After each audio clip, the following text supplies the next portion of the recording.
เจริญสุขเจริญธรรมสาธุชนคนดีทั้งหลายที่ติดตามธรรมยตราเพื่อการศึกษาโรงเรียนขนาดเล็กวันนี้อาตมาภาพพาญาติโยมมาถึงที่พักแล้วเวลานี้ 18:40 นาทีนะก็มาถึงสุสานป่าช้าสุสานของบ้านป่าคาตำบลชัยสถานอำเภอเมืองจังหวัดน่านนะมาถึงเมื่อสักพักใหญ่ละได้มาเตรียมสถานที่ได้เตรียมที่พักผ่อนที่หลับที่นอนกวาดทำความสะอาดแล้วก็ดูเรื่องน้ำท่าไฟ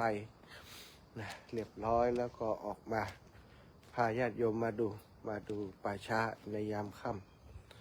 ใกล้จะมืดค่ำแล้วนะก็ยังอยู่คนเดียวเหมือนเดิม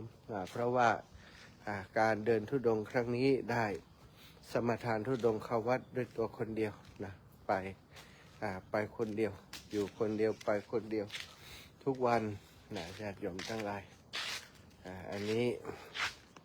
ก็เป็นศาลาเนาะศาลาที่ให้ญาติทั้งหลายมานั่งพักผ่อนเวลามาประกอบพิธีทางศาสนานี้ก็เป็นเมน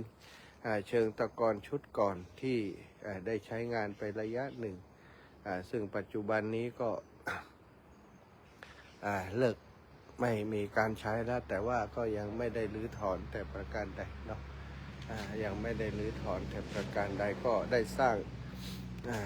างเมนแบบใหม่ซึ่ง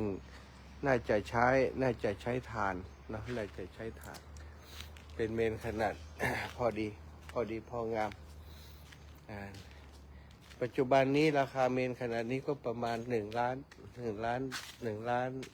กว่า1 ล้าน1 แสนประมาณนี้นะ เนี่ยที่ได้ทราบก็เพราะว่ามีที่บ้านก็มีการทำเมนลักษณะแบบนี้แล้วก็ราคาประมาณนี้เนาะวันนี้ก็ได้มาพักผ่อนที่นี่ ใบบอกเทวบุตรเทวดาเจ้าติเจ้าตาเทวาอารักษ์ที่ปกปักรักษาที่นี่วันนี้อาตมาภาพจะมาขอพักผ่อนมาพักปฏิบัติธรรมที่นี่สัก1 คืนเอาบุญเอากุศลทุกอย่างทุกประการที่ทำมาเอามาฝากเอามาแบ่งปันให้กับเจ้าที่เจ้าทางเทวดาเทวาอารักษ์ที่ปกปักรักษาอย่างสถานที่แห่งนี้ค่ำมืดแล้วนะก็จะได้จัดรายการอีกสักครู่ก็จะจัดรายการป้ายไม่เห็นแล้วนะนี้ก็คือหมู่บ้านชุมชนบ้านปางคานะบ้านปางคาไม่ใช่ป่าคาบ้านปางคาตำบลชัยสถานอำเภอเมืองจังหวัดน่านบ้านปางคาเนาะญาติโยมก็ได้เห็นที่พักผ่อนสำหรับค่ำคืนนี้แล้วอันนี้ก็เป็น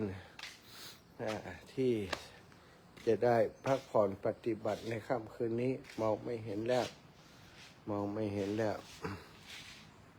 เนี่ยมืดแล้วมองไม่เห็นแล้วเห็นช่างหน่อยไหมเห็นแล้วก็พักผ่อนที่นี่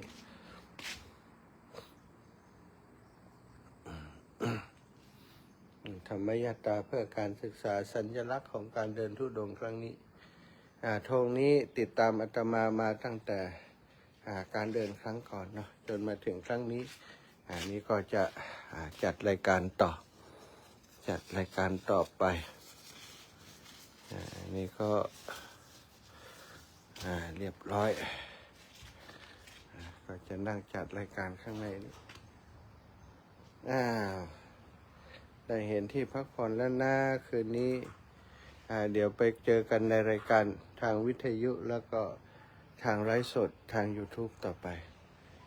เจริญสุขเจริญธรรมท่านสาธุชนคนดีทุกคนทุกท่าน